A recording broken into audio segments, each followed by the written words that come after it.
2017 से हम घर से चले गए थे और हमारा मकान था खुद का अपना।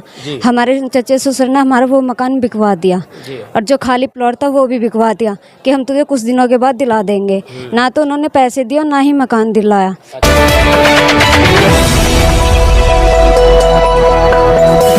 राजनीति से काम तक,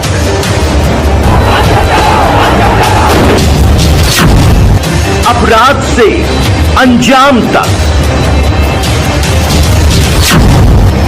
खेत से खलिहान तक, अब हर खबर पर होगी हमारी नजर। पाइए सीधा अपने मोबाइल पर। मैं हूं मौर्य कुमार गौतम, आपका अपना न्यूज रिपोर्टर। देखते रहें गांव शहर की खबर और जुड़े रहें सिटी न्यूज इंडिया 1 के साथ। हमारे चैनल को लाइक करें, शेयर करें और सब्सक्राइब करना ना भूलें। आज हम उत्तर प्रदेश जनपद हापुड़ क्षेत्र के कस्बा धौलाना तहसील में इस वक्त हम मौजूद हैं। यहाँ पर कुछ लोग हैं, इन लोगों से हम जानना चाहते हैं आखिर यहाँ पर जो छोटे छोटे बच्चों को लेकर के तहसील में आए हैं, आखिर इनकी समस्या क्या है। चलिए सबसे पहले हम इनका नाम जानना चाहते हैं। भाई साहब, नाम क्या है आपका? मेरा नाम प्रशांत है, फादर का नाम। प्रशांत जी, आप ये बताओ, धौलाना तहसील में छोटे छोटे बच्चों को लेकर के आए हो, क्या समस्या है आप? हमारा 2022-23 से केस चल रहा है जिसमें कि कोई सुनवाई नहीं हो रही है और हम बहुत परेशान हैं और हमें घर से निकालने की धमकी दी जा रही है। जी, कौन लोग देते हैं धमकी?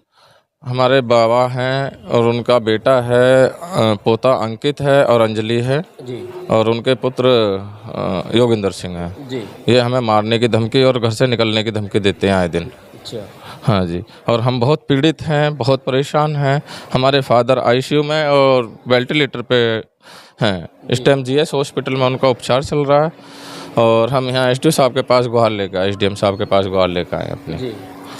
और हमारा काफ़ी टाइम से विवाद चल रहा था। मेरा विवाद सन 2022 से शुरू हुआ इन लोगों से। 22 में मैंने अपना मकान बेचकर इन्हें 12 लाख रुपए इनके अकाउंट में दिए, ठीक है। उसको हमारा लेने देने के चक्कर में इनसे हमारा विवाद बढ़ गया। जब हम इनसे मांगने गए तो इन्होंने, इनके पास हमारे बाबा रहते थे जो काफ़ी समय 30 साल से वो पेंशन होल्डर हैं, तो इन्होंने हमें पैसे ना देकर इन्होंने विवाद शुरू कर दिया। एक लड़की है जो जिसका नाम अंजलि है, वो कड़कड़डुमा कोर्ट में वकील है। जिस दिन से वो वकील बन गई थी उसी ने हम पे जो है पहला पैतरा हम पे ही आजमाया। उसने हमारे बाबा को बहला फुसलाकर, बहुत ही सीधे सज्जन आदमी हैं दीपचंद सिंह जी, हों उन्हें बहला फुसलाकर 30 साल से उनके पास रह रहे हैं, जो उनको अंकित के लिए ही बैनामा करवा दिया। ही बैनामा करवाने के बाद में उस लड़के ने कुछ ही दिन बाद, 2 महीने बाद ही वो सारी ज़मीन प्रॉपर्टी सब कुछ बेच दी। जैसे हमें घर से बेघर कर दिया। ना ही मैंने जो दिल्ली में मकान बेचा था उसी के पैसे मिले, जिसमें कि चेक नंबर उनका था 327749, 327748, 327751।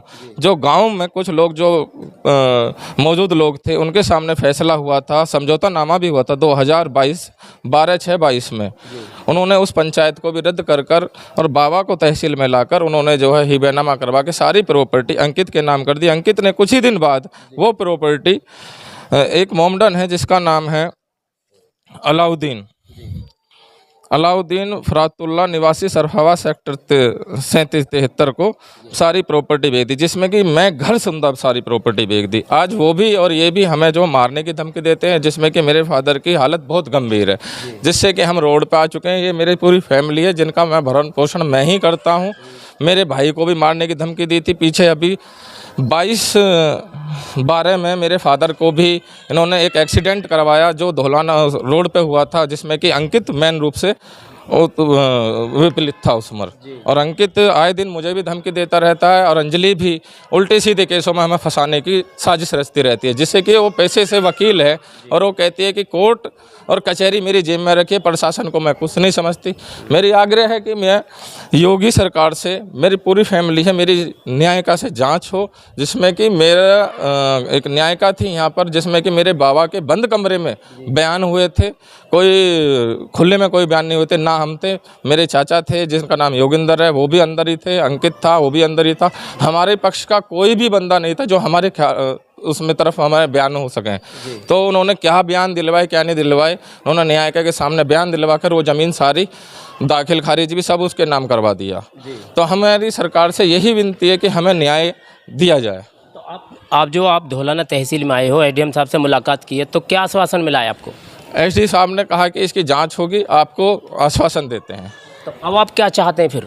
हमें योगी सरकार से यही विनती है कि हमें न्याय मिले, न्याय रूप से जो भी अगर हमारी गलती पाई जाती तो हम उस सज़ा के भुगती हैं। 30 साल से मेरे बाबा उनके पास रहते हैं, जो कि वो दिमागी रूप से थोड़े से संतुलन उनका खराब है। आज उम्र उनकी 95 साल हो चुकी है, जिसकी उनकी 70 से 75 हज़ार रुपये पेंशन भी आती है, 2 पेंशन आती हैं, जिसमें हमने कभी उनसे नहीं मांगा, हमने केवल अपने हक मांगा है। जो हमारा हक भी था वो खा चुके हैं, अंकित खा चुका, जिसमें कि उनके आधार कार्ड लेके, उनके पैन कार्ड लेके उन लोगों की जांच करी जाए, हमारे आधार कार्ड लेके हमें जांच करी जाए हमारे पास क्या संपत्ति बची है।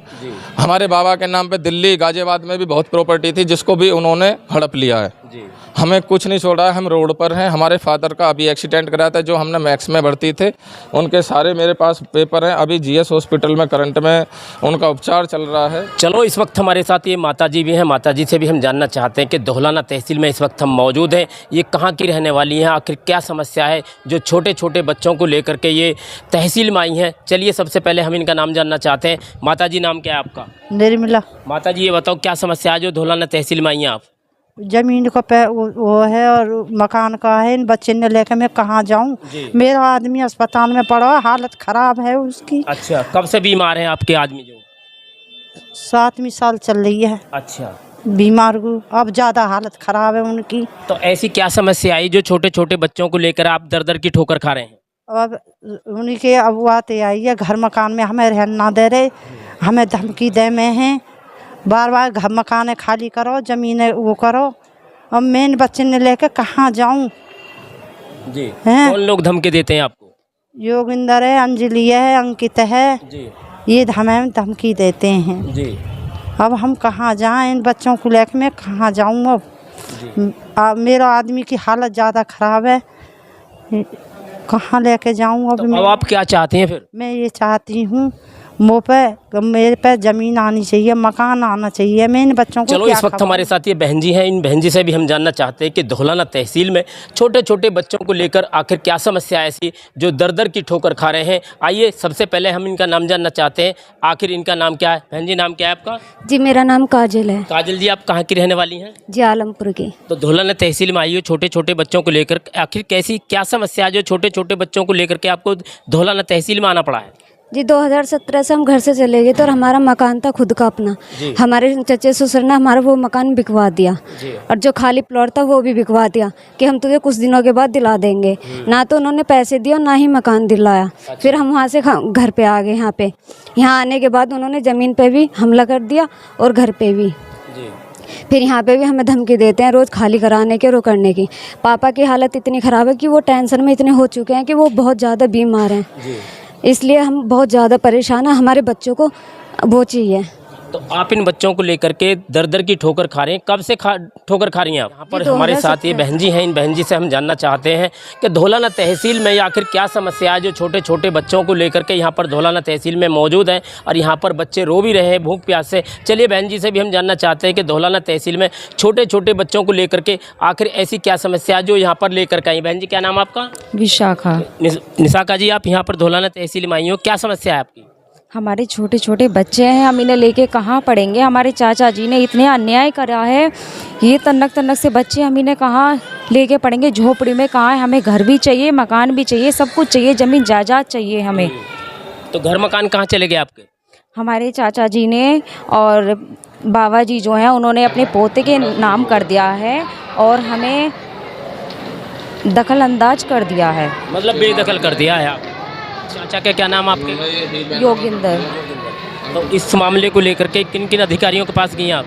हम बहुत अधिकारियों के पास चले गए हैं। कोई कहता उधर जाइए, जिसके पास पैसा है उसकी सुनते हैं कानून और हमारी नहीं सुनते। हमारे पास कुछ नहीं है, इसलिए हमारी नहीं सुनी जा रही है। जी, तो इन बच्चों को लेकर के आप कब से दर दर की ठोकर खा रहे हैं?